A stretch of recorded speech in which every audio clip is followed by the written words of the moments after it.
Sudan's civil war has taken a devastating turn, with the paramilitary Rapid Support Forces, RSF, seizing control of al-Fasher, a city in Darfur, after an 18-month siege.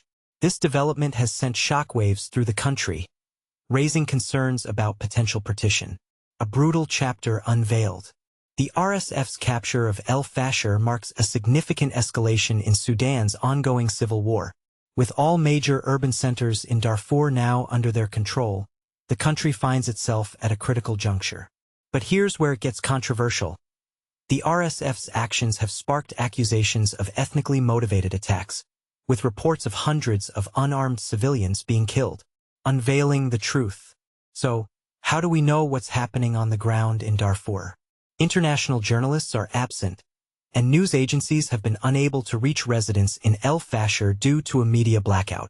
However, video footage, survivor testimonies, and satellite image analysis have provided crucial insights.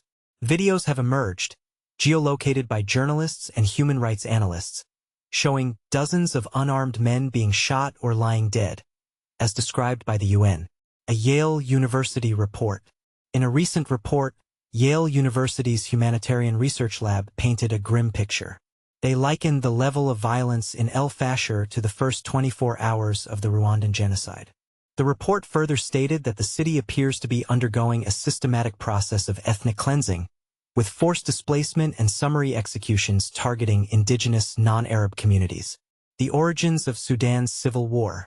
The RSF traces its roots back to the Janjaweed militia, formed in 2013 by Sudan's former authoritarian leader, Omar al-Bashir. This militia was tasked with suppressing a tribal rebellion in Darfur, an operation that resulted in the genocide of up to 300,000 people.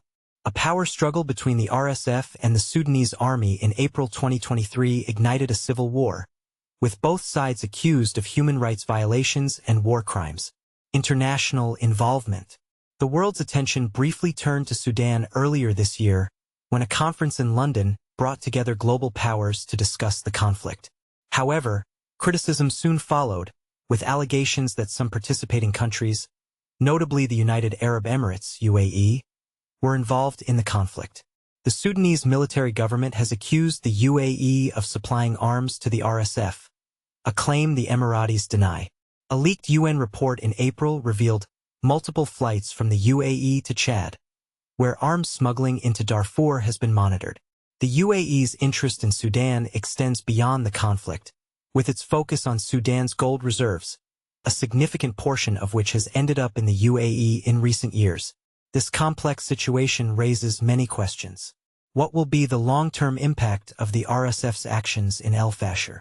How will the international community respond to these allegations? And most importantly, what does the future hold for the people of Sudan? These are questions that demand our attention and thoughtful discussion.